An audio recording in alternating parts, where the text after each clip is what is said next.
رسول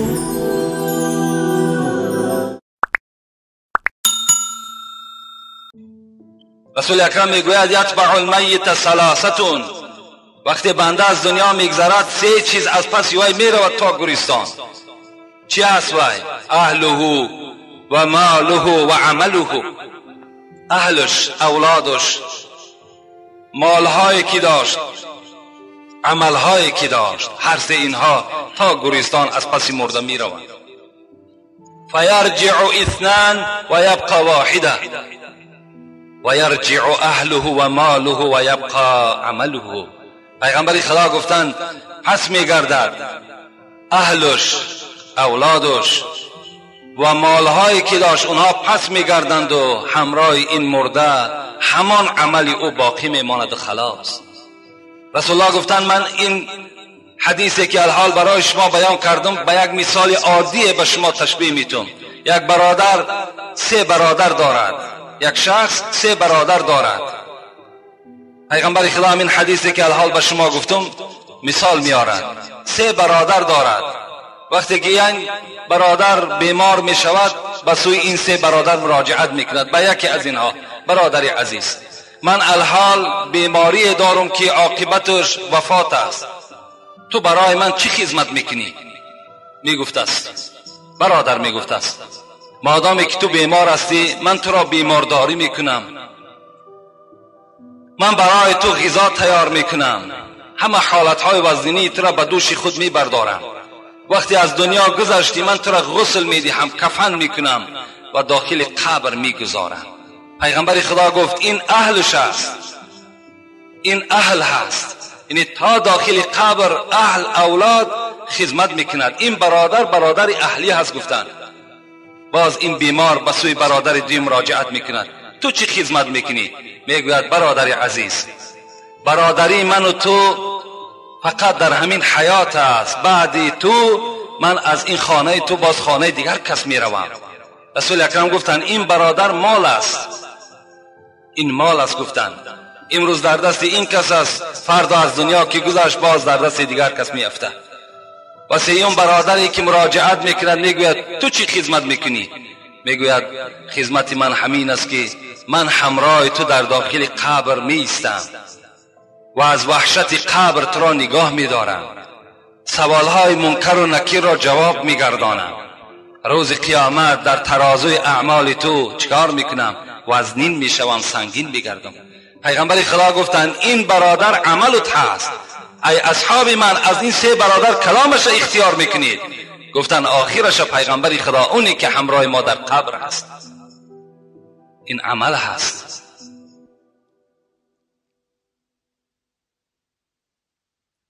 حضرت علی روز به یک وادی میگذشت با همراهی کمیل رحمت الله علیه.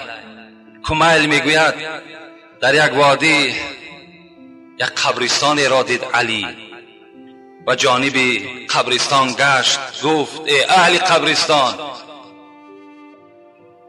آیا برای ما یگان خبری دارید؟ دمی میگه خاموش ایستاد. و بعد این باز علی گفت خبرهای ما بر شما این است که وقتی که شما دنیا را پدرود کردید مالهای شما تقسیم شد، فرزندهای شما یتیم شدند و زنهای شما شوهر کردند. این خبر ما بر شماست. آیا یگان خبری از شما بر ما هست؟ حضرت کمیل میگوید حضرت علی این سخن گفتند و گریان شدند. و بعد باز جانب من گشت و گفت اگر اهل قبرستان زبان می داشتند هر آینه می گفتند که از خدا بترسید و حق خدا را در حالت زندگی بجا بیارید. اگر اینها زبان می داشتند.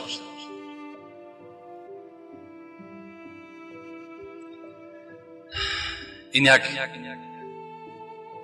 تفسیری عادی و مختصر و ساده در این غزلیات حضرت جنونی هست. البته خلاصه کلام این است که ما و شما باید که با قدر حیات خود برسیم، نگوییم پیر هستیم، نگوییم جوان هستیم، نگوییم میان سال هستیم.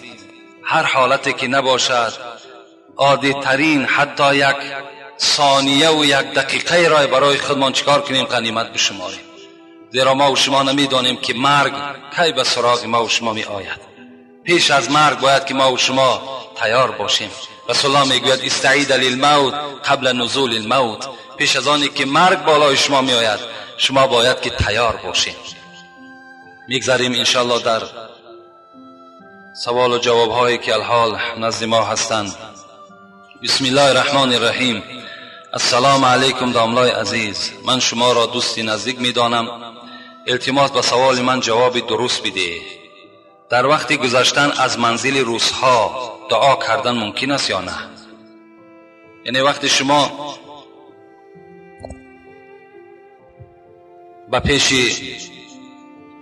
گورستان میگذارین، گورستانی که روزها خوابیده‌اند، اونجا شما دعا میکنین، میگوین ای مردمی که در این قبرستان خواب هستین، شما کسانی بودین که قرآن انکار میکردین، شما کسانی بودین که نماز در مسجد و نماز جماعت نداشتین، شما کسانی بودین که حیات خدا به عرق نوشی سپری کردین. وای به حال شما و آمین یا رب العالمین. این دعای شما در حق مزار اونهاست.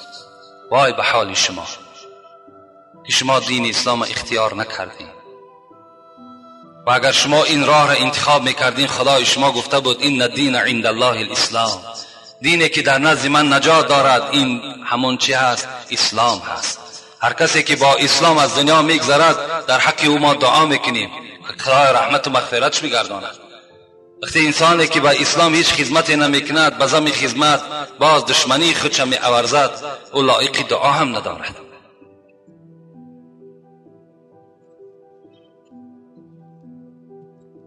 السلام علیکم داملای عزیز، من یک نفر مخلص شما، خواهش میکنم به سوال من جواب میگردانید.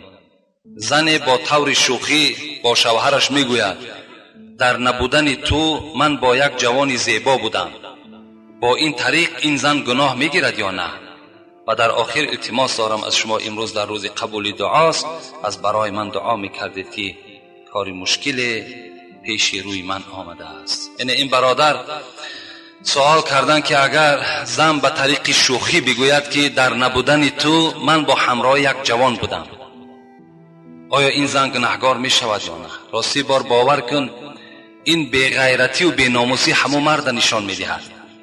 وقتی که زن نزد وی می گوید که من در نبودن تو با یک جوانی بودم، ادبگاه محبت ناز و شوخی بر نمی دارد. این گپ شوخی هم نیست، همه کار از شوخی سر می زند. وقتی یک بار بگوید ما با همراه فلان کس بودیم و نگاه به سوی تو میکند، زنها بسیار یک دام فریب هستند. رسول اکرم گفتن اتقوا النساء و اتقوا الدنیا، از دنیا و از زن سخت بترسید.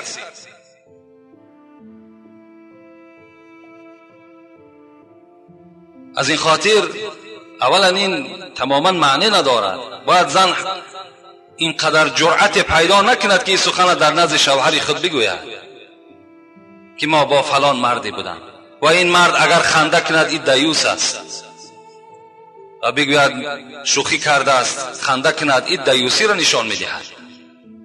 برای البته زن هم گناهگار میشود و تو در نزد خداوند از اون دیده گناهگارتر هستی. خداوند آن مشکلاتی که پیش روی توست خدایا مشکلات تو را دور بگرداند و غیرت اسلامی را خدا در وجود تو پیدا بگرداند. آمین یا رب العالمین. اینجا یک برادر با کلمات عربی نویسنده است. راستی بار این حسن خطم نیست. حسن خط می نویسی خوب بنویسش، نقص بنویسش، نمیتونی نویسنده با همین طریق کریلیکی بنویس میفهمیمش انشاءالله. السلام علیکم داملای محترم، آیا حضور پدر مادر در نکاح شرط است یا نه؟ یعنی در نکاح حاضر شدن پدر مادر اگر چندی که فقها میگویند شرط نیست، لیکن با مرور زمانی که الحال ما و شما زندگی داریم حضور پدر مادر شرط است. که باید که در نکاح خواهرز البته او پدر مادر است. وقتی ما اینقدر صفتی که پدر مادر میکنیم و در نکاح فرزندش اشتراک نداشته باشد یا درکدار نباشد، پس این چگونه میشود؟ این حالت هم این نکاح با فیض و با برکات هم نیست. باید که همون داملهایی که هستند پرسان کنند. ما را چند کس میگوید، ما را 3 بار میپرسیم پدر مادر باشد، اشتراک داشته باشند، از این نکاح فرزندشون لذت برد. اونها به همین روزا اونها تربیت کردند. باید که البته حضور داشته باشد و تمام دامله ها مسئول هستند.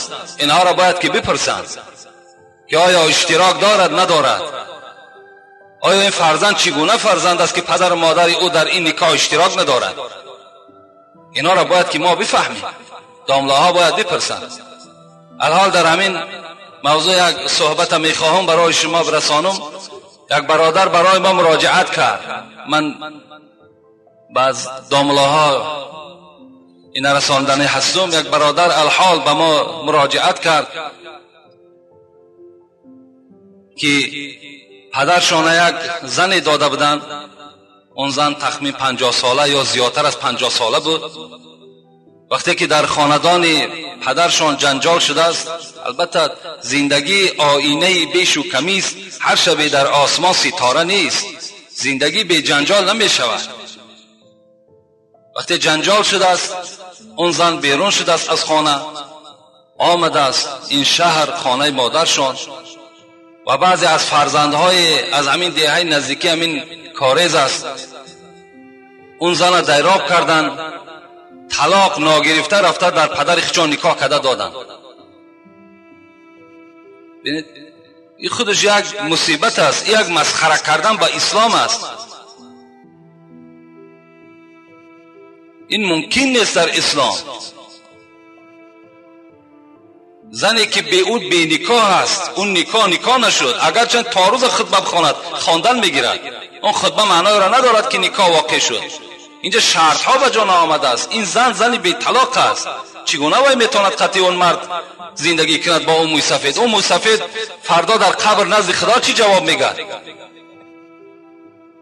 خدای مهربان میگوید من شرم میدارم موی سفیدی که ریشش سفید است و عذاب کنم. آیا موی سفید شرم نمیدارد که به سوی من گناه میکند؟ آیا گناه است؟ این زنا هست. آخه تا زنی که اگر طلاق کردگی و عده، ما درباره عده با شما صحبت داشتیم، تا عده او نگذرد، زن 50 ساله از 50 بالا عدهش 3 ماه است. وقتی شوهر باید طلاق میکند 3 ماه باید که عده بپاید بعد شوهر کند. اگر در این مدت شوهر کند او شوهر نیست، این نکاح نیست. همخوابگی اونها همچنان است که زنا در راه خدا زنا کرده ایستادند. خوب میشود و کسی نباشد با او زن دیگر همخوابگی نکنند، اون زن جدا کنند. از خدا بترسیم.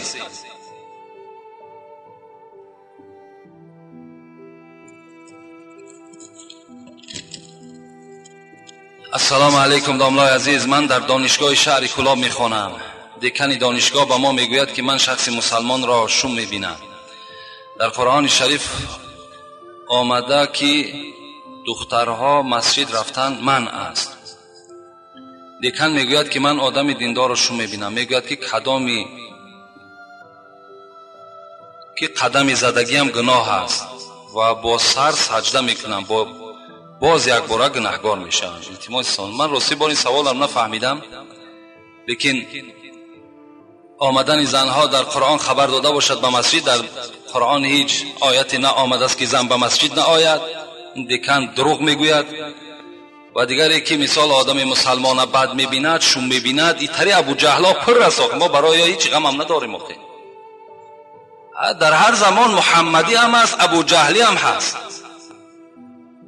این مکان میگد به هر رویت گل و خار اندرین باغ، که هم توتی در کار است و هم زاغ. این دنیا بیزاغ نمی شود. میکنم که سوال مرا با پررگی جواب گوید. در ماه شریف رمضان، در 30 روز ماه دخترها با پسرها مابین روز در بخچکایی میکنن. این روزه نیست. وقتی که بخچکایی برای شما گفتم، مزار پرستی برای شما گفتم، فالبینی برای شما گفتم، اینها چیزایی هستند که برادرای عزیز از اسلام ما نیست. بزمی این باز شما در نزد خدا عاصی و گناهگار میگردین. با اینها رجوع نکنین. امروز اکثر سوداگرها در این مسجدهای ما و شماست، همون خارهایی که شما کلان کلان در دکانهاتون کشال کردین، این نشانه اون است که تو توفیق نداری، تو از خدا نمیترسی، تو ایمانی بر خدا نداری، تو فقط از همون خار تو چی داری؟ حاجت و برکت دکان تا طلب داری. اون خارها را از دکانات دور کنی. نلهایی که در دروازه هاتون آویزان کردین اونها را دور کنین.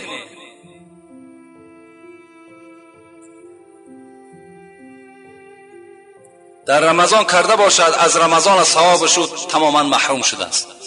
رمضان چیزی نیست که همین دهن بستی و تشنگی تمام به همین روزه بجا ما باشد. نه، تمام اعضای انسان باید روزه دار باشد.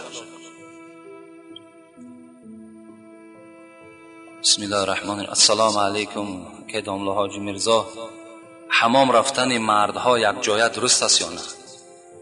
حمام، من برای شما چند حدیث اینجا نویساندم، میخوانم الحال ختان ملاحظه کنین که حمام چی معنی دارد. قال رسول الله صلی الله علیه و سلم: اتقوا بیتا یقال له الحمام. پیغمبر خدا گفتن از خدا بترسین و آن مکانی که نامش حمام است به اونجا قدم نزنید. قال یا رسول الله انه یذهب الدرن و ینفع المریض.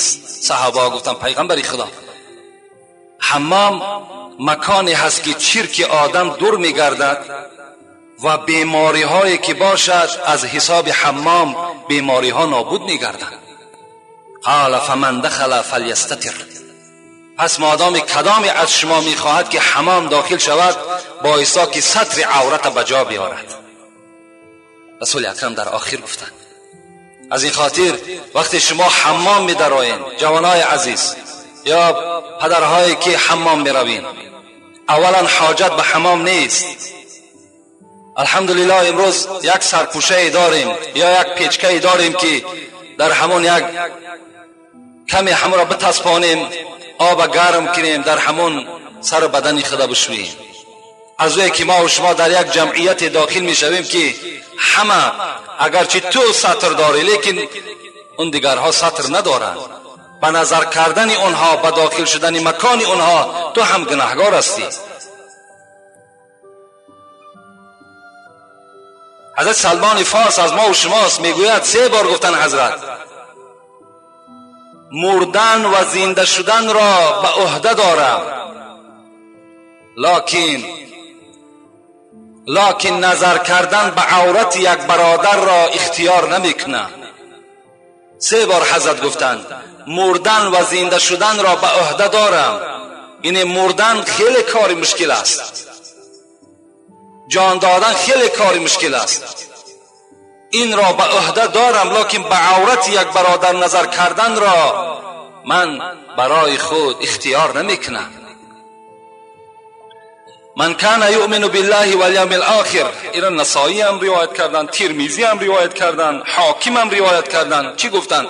کسی ایمان بر خدا و ایمان بر روز قیامت دارد، چی میگوید؟ فلا يدخل الحمام الا بمئزر. پیغمبر گفتن داخل نشود حمام را مگر با سطر عورت.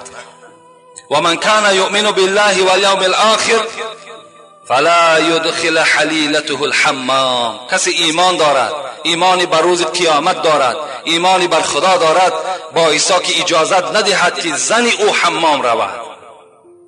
برای زنی وی هم داخل حمام شدند هم اجازت ندهد. فقط سطر عورت. این هم یک حالت اگر ناگوار برای شما باشد و اگر حمام هم اختیار میکنید، جایی دارد تنها برای هر آدم، اونجا را برای خود اختیار کنید. برای جمع بین جمعیت و ترک سطر کردن شما اگر روز جمعه باشد از جمعه تماما بالکل از ثوابش محروم هستید. اگر در روز جمعه رفته در حمام باز با یک بدنهای لوچ یا اینکه اگر سطر عورت هم داشته باشید پهلوی تو لوچ باشد تو از ثواب جمعه محروم هستید.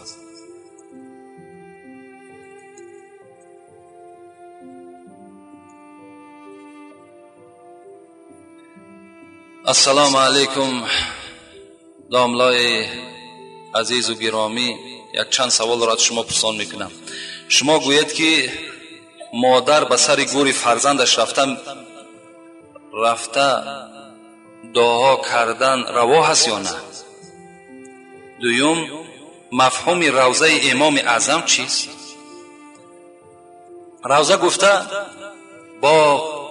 باغزار یا مقبره یگان عالمی که از دنیا میگذرد باید روضه میگویند، یا ما و شما میگوییم روضه رسول اکرم صلی الله علیه و یعنی مرقدش، همون را روضه میگویند. روضه ابو حنیفه هم مثل همین است، چگونه ای که در بغداد است، در بغداد حضرت خوابیده هستند، مثل همون است مرقد ابو حنیفه. سیوم، پیشتر یعنی در عصرهای پیشین وثیقه‌نامه بوده است. این چگونه حجت بوده است؟ وثیقه‌نامه اینا همون اولادهای خودشان و وثیقه‌نامه گفته همین گواهنامه را هم میگن، گواهنامه را وثیقه‌نامه میگن. یا اینکه اگر مطلب شما این باشد که مثال بعضی آدم‌ها پشت‌های خودشان چند پشت تا کی میرسد گفته اونا را حجت کردگی هستن، معنای همراه هم داره. زنی که سینش به 70 رسیده است اگر مرد با زن دیگر گرفتن مراق داشته باشد ولی زن مانع شود یا خود رشک برد با وی اوبال نیست؟ اوبالی چی هست آخه؟ مثال اگر مرد مراق به زن دیگر داشته باشد و شرایطش میرسیدگی باشد تأمین هر دی این زنها را میکردگی باشد، اینجا هیچ یگان رشک زن و مانعگی زن هیچ اهمیت ندارد. و سوال اولی که شما گفتین آیا مادر به گورستان به نزد فرزندش دعا کرده میتواند یا نه، من یک حدیث از پیغمبر خدا به شما میخوانم که را حاکم روایت کرده است. ابن ابی ملیکه وقتی میگه عایشه صدیقه از گورستان برگشتند، این زن از عایشه سوال کردند من این جئتی؟ از کجا آمدی عایشه؟ قالت من قبر اخی عبدالرحمن ابن ابی بکر، گفت از نزد قبر برادرم ابی بکر عبدالرحمن ابن ابی بکر آمدم. فقلت لها الیس کان النهی عن زیارت القبور؟ عایشه آیا پیغمبر خدا نگفته بود که زنها باید که به زیارت قبرستان نروند؟ قالت کان النهی ثم امر بزیارتها، بلی گفت ای ابی ملیکه پیغمبر خدا اول من کردند لکن در آخر اجازت دادند که رفته زنها هم قبرها را زیارت کنند. لیکن حدیث های زیاد هم در باب منع کردن زنها برای زیارت قبرها هست از پیغمبر. لیکن امروز حاجت به سوی قبرستان رفتن زنها را هم در مذهب ابو حنیفه میگوید خاطرش این است که اینها طاقت صبر ندارند و در داخل قبرستان که جزا و فضای زیاد میکنند، از این خاطر گفتن نرفتنشان بهتر است. و وقتی که اگر میروند باید که ستر اسلامی داشته باشد. لیکن از همه بهتر همین است که هیچ حاجت نیست در همون خاندان دعا کنند، در حق فرزنداشون دعا کنند، انشاءالله خداوند دعای اونها را میرساند. شرط نیست که همون قبرستان یا که مزارها در مثال ما و شما همین زنهای ما و شما آباد گیرند، هیچ حاجت نیست. سلام داملای شیرین سخن، از شما خواهش دارم که به این سوال من جواب گردان. نماز بامداد قضا شود در کدام حالت خواندن درست است؟ بعد از شام درست است یا بعد از پیشین؟ نماز قضا وقت ندارد. بامداد قضا شد تا پیشین میخوانی، بعد پیشین میخوانی، پیش عصر میخوانی، بعد عصر میخوانی، بعد شام میخوانی، همه صورت جایز است. کدام حالت ده که نماز قضا را میخوانین، البته جایز می شود، درست می شود.